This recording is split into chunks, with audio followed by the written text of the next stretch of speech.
다음 2차 전지인데요. 윤아 씨 어서 오세요. 안녕하세요. 김정효 이사님 모시고 오셨군요. 네. 안녕하세요. 김정효 이사님은 네. 무엇이든 물어보세요. 아, 맞아요. 진짜 척척 박사님 네, 맞아요. 잡채십니다. 오늘은 이제 2차 전지 얘기를 해야 되는데요. 네. 그러게요. 그 중국의 업체, 그 2차 전지 업체 거시안이라는 데가 이제 미시간이죠. 미시간에서 공장 승인 받았다고 했고 지금도 사실 업체들이 난리가 났는데요.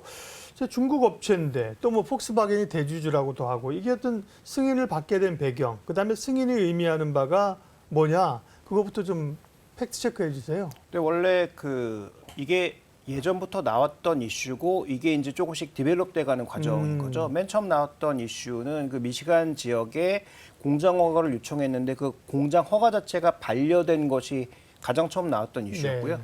근데 이번에는 이제 그게 통과됐다는 얘기가 나오면서 어저께 이제 코스닥 시장에 5개 종목이 하한가 가는 그런 불안한 분위기에 엮이다 보니까 또 때마침 그 이슈가 또 외신에서 불거져서 여기저기 이제 퍼지다 보니 네. 그 이슈가 처음 불거진 아침 시간에는 별 영향이 없다가 오후장에서 11시 넘어가면서 뭔가 변화가 나타나기 시작하면서 이 이슈까지 같이 부각돼 버리는. 네. 그래서 SNS 같은 곳에서 굉장히 확대 재생산되는 그런 모습을 보이면서 주가의 변동성이 나타난 거죠. 근데 뭐 아직까지 뭐 과정은 진행할 것 같고요. 왜냐하면 이게 뭐 대통령 여러 가지 뭐 허가를 얻는 과정에서 과연 그대로 될 것인지도 우리가 확인해 봐야 되는 상황이 있는데, 저는 여기서 우리가 좀 더 본질적으로 짚어봐야 될 것은 해당 이슈가 뭐 언제 나왔냐, 주가에 반영이 됐느냐, 이게 이제 문제가 아니고, 우리가 기본적으로 2차 전지 소재나 2차 전지 셀에서 생각했던 것은 뭐 중국에 이제 뭐 그들이 워낙 그들만의 시장이 탄탄하니까 네. 뭐 전체 신차 판매량 기준으로 중국이 넘버원의 시장이지만 거기는 인자 제껴두고, 그렇죠. 예. 그러면 제2의 시장인 미국과 유럽은 우리 거. 그러니까 파나소닉이 조금 네. 뭐 점유율 유럽은 좀 주고, 갈라먹는 거 아니에요? 유럽은 갈라먹고 미국은 우리가 좀 독점하고. 유럽도 지금 뭐 LFP보다는 아무래도 삼원계 쪽이 좀 더 중심축을 이루고 있기 때문에 예. 중국 업체들이 일부 들어가 있기는 하지만 점유율이 그렇게 높은 수준은 아닌 그렇군요. 것으로 알려져 있고, 네. 그다음에 현재 그렇게 또 믿고 있죠, 시장에서. 그래서 이쪽 시장은 거의 이제 독과점 시장이다. 한국 업체들의 독과점 시장이라고 판단했는데 지난번 포드의 CATL과 협력도 그렇고, 그렇죠. 그다음에 이번에 이 거시안 이슈도 본질적인 건 뭐냐면, 이렇게 편법 쓰면 중국이 미국으로 스물스물 들어올 수 있는 것 아니야라는 그런 부담감 자체가 우리가 2차 전지 소재 종목에 부여했던 그 밸류에이션의 가장 중요한 서사는 우리가 생각했던 성장 속도보다 엄청나게 빠른 성장 속도가 나오고, 그다음에 독과점 시장이다 보니까 밸류의 상단을 쉽게 정할 수가 없었던 거죠. 그러니까 주가가 많이 올랐어도 이거 뭐 한 몇 년 후 밸류까지 끌어당겨서 지금 현재 밸류에이션 하면 비싸지 않아라고 믿어왔던 것인데, 25년까지는 지금 수주된 것이 거의 뭐 확실시 된다고 하더라도 지금 2025년부터 뭐 일본차라든지 여러 유럽 브랜드들이 본격적으로 이제 전기차 모델들을 쏟아내기 시작할 텐데, 만약에 여기에 정말 미국 시장에 이런 식의 편법으로 중국 업체들이 들어온다면 독점 시장이 아닌 거죠. 그러면 뭐 점유율은 뭐 8대2, 9대1로 우리가 많이 가져간다고 하더라도 네. 독점인 것과 독점이 아닌 것과의 차이는 충분히 밸류에이션에 반영될 수밖에 없는 상황인 거고요. 지금 뭐 시장에서 나오는 얘기는 뭐 중국 업체 들어와서 미국에다 지으면 우리나라랑 가격 차이 없다, 뭐 이런 얘기 나오고 있습니다만 그것도 그때 가봐야 하는 것이죠. 어쨌든 우리가 독과점할 수 있다고 생각했던 시장에서 혹시 경쟁으로 가는 거 아니야? 라는 그런 불안감 자체가 최근 코스닥 시장에 뭐 제2의 라더견 사태라고 불릴 수 있는 몇 종목의 하한가와 더불어서 최근에 변동성을 가져온 가장 근본적인 이슈라고 봐야 될 것 같습니다. 근데 저는 또 사실 이해가 잘 안 가는 게요. 미국이랑 중국이 사이가 안 좋잖아요. 근데 어떻게 이제 중국이 미국 내에 공장을 건설하는 거를 승인이 일단 뭐 확정은 아니더라도 승인이 일단 날 수 있는 건지 좀 궁금해요. 사이가 안 좋은데.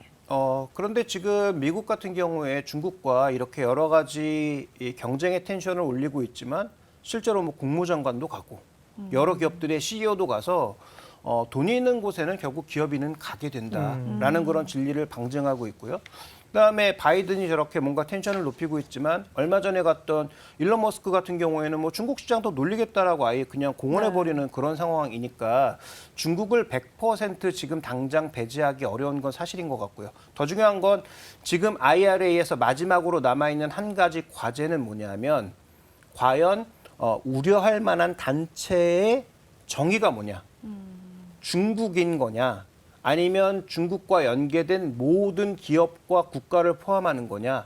아니면 이 한계를 어떻게 결정할 것인지가 빨리 좀 나와야 될 텐데 그게 나오지 않는다면 이러한 이슈로 인해서 뭐 단기적으로 종목군들의 변동성이 예. 좀 확대될 개연성은 여전히 남지 않았느냐. 그래서 이것은 뭐 결자해지라고 미국이 좀 빨리 이 부분을 그러니까 우려 단체를 어떻게 정의할 것인지를 빨리 좀 결정을 해줘야 될 것 같습니다. 윤아 씨가 좋은 질문했는데 그 화두에 대해서는 이런 답도 가능할 것 같아요. 미국은 쉬운 한계주가 어떻게 보면 각자의 나라예요. 그렇기 때문에 사실 연방 정부에서는 그렇게 하더라도 주정부 입장에서는 일자리 만들어야죠. 기업 입장에서는 뭐 애국심도 애국심이지만 자기네 그 기업의 이익이 중요하잖아요. 그쵸. 그러니까 충분히 그렇게 사실은 다른 목소리가 나올 수 있는 거죠. 네.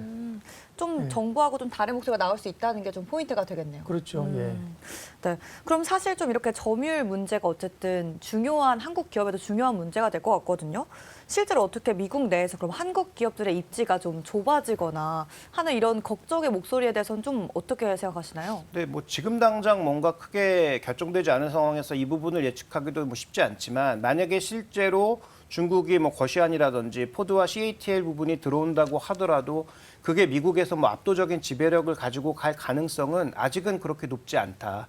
왜냐하면 뭐 그 배터리의 파워 측면이라든지 그다음에 배터리의 뭐 항속 거리 측면이라든지 여러 가지 측면에서 봤을 때 한국의 삼원계가 우위에 있는 것은 분명한 사실입니다. 그래서 가격 경쟁력에서 뭔가 문제를 일으킬 수 있지 않을까라는 부담감은 있지만 중국에서 만들면 가격이 좀 차이가 날 수 있는데 네. 만약에 미국에 가져와서 만들면 그렇지 않을 가능성도 있거든요. 그래서 뭐 우리나라의 점유율이 크게 떨어진다라고 보기보다는 아까 말씀드렸던 대로 우리가 독과점 시장이라고 봤는데 그게 독과점이 깨질 수 있다는 그런 불안감 자체가 단기적으로 주가를 흔들고 있다라고 봐야 될 것 같고요. 네. 다만 이제 실제로 나중에 정말로 이 중국 업체들이 편법으로 들어오는 게 허용이 된다면 그들이 어떤 가격으로 런칭을 해서 어떻게 기술을 발전시킬 것인지는 충분히 우리가 주의해 볼 필요는 있는 거죠. 그래서 우리가 여기서 너무 앞서가지는 말되 그렇다고 너무 경시해서도 안 되는 그런 이슈라고 생각하고 있고요.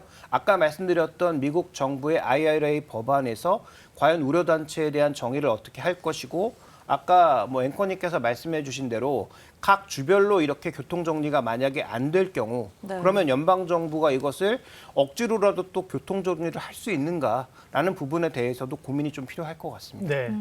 셀 시장 자체도 이제 고민이 필요한 거거든요. 사실은 자본주의 시장이라는 게 당연한 거예요. 이익이 있으면 경쟁이 치열해지는 거고 네. 소재 쪽으로 시야를 돌리면 소재 확보도 굉장히 중요합니다. 그렇죠? 중국이 워낙 지고 있기 때문에 미국 입장에서는 뭐 우려 단체 국가 지정하지만 우리 입장에서는 또 중국이 뭐 이상한 태도를 취할 수도 있어서 대표적으로는 이제 어제 포스코홀딩스가 그 국내에 그 공장 짓는다는 얘기 있었고요. 현대차 그룹에서 현대글로비스가 배터리 소재 관련된 사업을 하겠다고 주목을 받습니다. 이건 어떻게 평가하세요? 네, 일단 뭐 배터리 소재를 우리가 가져갈 수 있다는 것은 당연히 뭐 긍정적인 요소고요. 그룹 내에서 이걸 담당할 수 있는 회사가 생긴다는 것 자체도 긍정적인 이슈라고 볼 수가 있겠죠. 근데 기업의 본질적인 이익과 달리 이런 기대감만으로 주가가 너무 또 올라버리면 그 이격이 뭐 단기간에는 벌어질 수 있지만 결국은 수렴할 수밖에 없기 때문에 이런 이슈로 너무 이제 급등하는 것은 뭐 향후 이제 실적 전망이라든지 얼마만큼 투자할 것인지에 대한 명확한 그림을 그리기 전에는 조금 네. 섣부르지 않나라고 판단하고 있고요.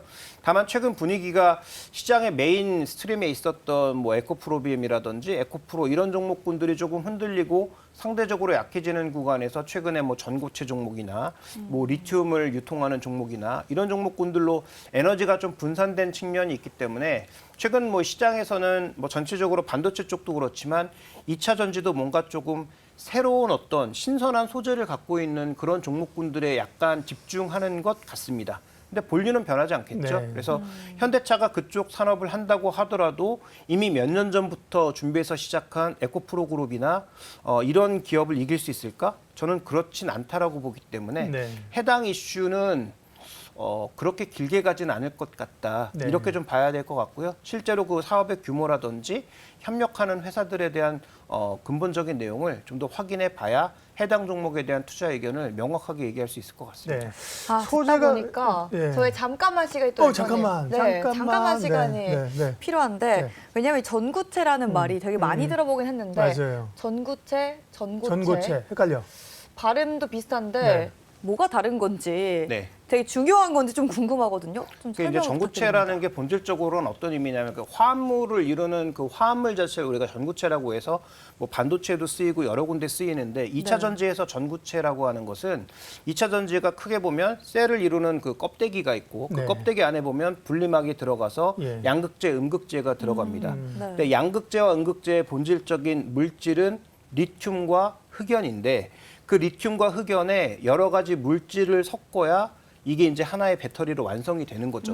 그러면 네. 그 배터리로 만들어질 수 있는 그 블랙 파우더 가장 기초 소재를 우리가 전구체라고 부르고요. 그 전구체를 리튬에다 섞으면 양극재, 흑연에다 섞으면 음극재 이렇게 되는 거죠. 그래서 그 양극재 안에 들어가는 물질이 굉장히 뭐 여러 가지가 구성되어 있는데 중국은 인산철 이쪽으로 가고 있고 우리는 삼원계 쪽으로 가서 양쪽이 이제 조금 다른 시장으로 형성되고 있다. 그래서 그 양극재를 만드는 재료 물질 이것을 2차 전지 쪽에서는 전구체라고 아, 표현하면 빵집의 밀가루 반죽 같은 거구나. 그렇죠? 그렇죠. 아주 쉽게 표현하면. 네. 요걸 가지고 이제 뭐 크로상을 만들 수도 있는 거고. 그렇죠? 단팥빵 넣으면 또 팥 그렇죠. 넣으면 단팥빵 팬케이크를 되는. 만들 수도 네. 있는 거고. 오늘 이해가 쉬웠고요. 전고체는 전고체는 이제 지금의 이 배터리는 전해까지 들어가서 약간 액체 액체인데, 상태잖아요. 네. 근데 이 액체 상태다 보니까 뭐 분리막이 깨진다든지 이 전류의 흐름 자체가 잘못돼서 뭔가 과부하가 걸리게 되면 네. 불이 나는 경우가 많습니다. 그래서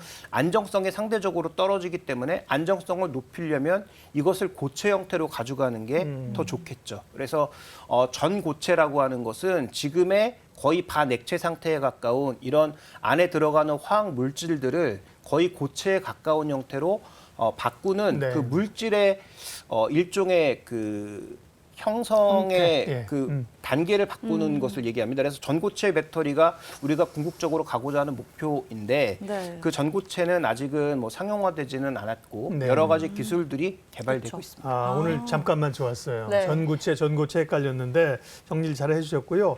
아까 소재 얘기했는데 이게 배터리별 원재료 가격 나온 게 있네. 이걸 보면 소재가 왜 중요한지를 이제 표를 보면 나와 있는데 보니까 원재료 가운데 차지하는 것들이 보면 이만큼 뭐 리튬이나 우리가 삼원계, 리튬, 니켈 이런 것들이 그러니까 굉장히 단가가 높군요 보니까. 양극재 단가가 가장 비싸고요. 예. 네. 그다음에 이제 뭐 음극재, 분리막 이런 형태로 이제 가격 형성이 돼 있죠. 예, LFP에서는 리튬 가격이 굉장히 높고요. 또 NCM 삼원계에서는 코발트가 엄청 비싸네요. 네, 코발트가 비싸서 네. 우리나라의 선택은 과거 이제 MCM으로 갈 때 네. 네.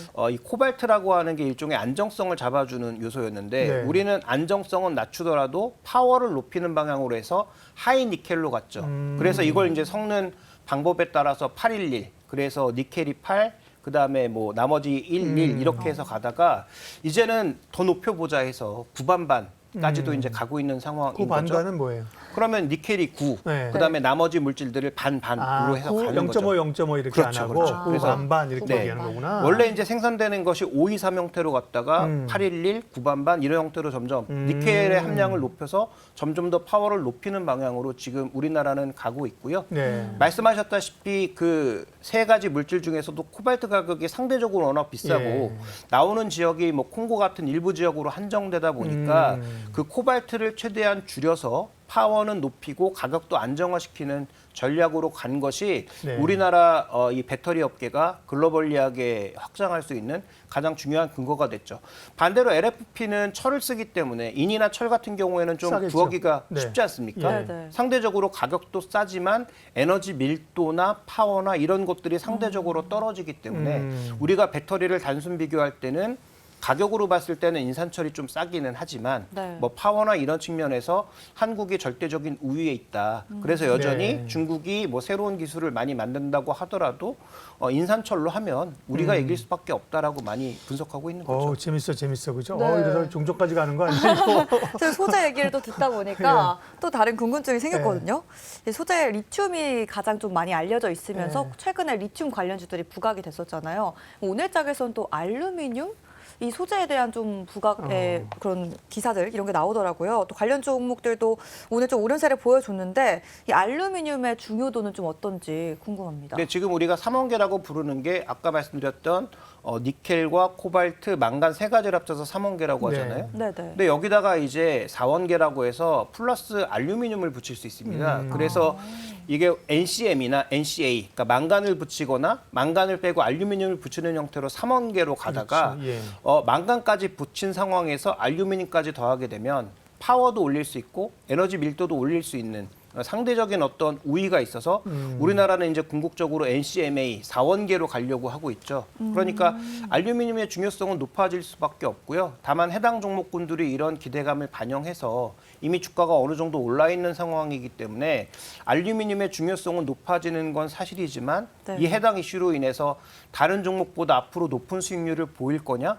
그 부분은 우리가 조금 지켜봐야 됩니다. 그러니까 알루미늄을 소재로 넣는 거군요. 원래 그 전에 그렇죠. 이제 감싸는 게 동박이 있었고 알루미늄도 감싼다 그래서 우리가 알박이라 그랬었잖아요. 네, 그렇게 알루미늄 밖은 네. 음극재, 그러니까. 그다음에 동박은 뭐 양극재 이런 식으로 쓰이다가 이제 알루미늄까지 첨가해서 4원계로. 그러면 4원계로 가면 상대적으로 이제 안정성이라든지 이런 것들을 더 높일 수가 있어서 네. 그래서 이제 그런 방향으로 가려고 LNF라든지 이런 회사들이 준비를 하고 있죠. 3원계보다 그럼 4원계가 더 많이 들어가서 좋은 건가요?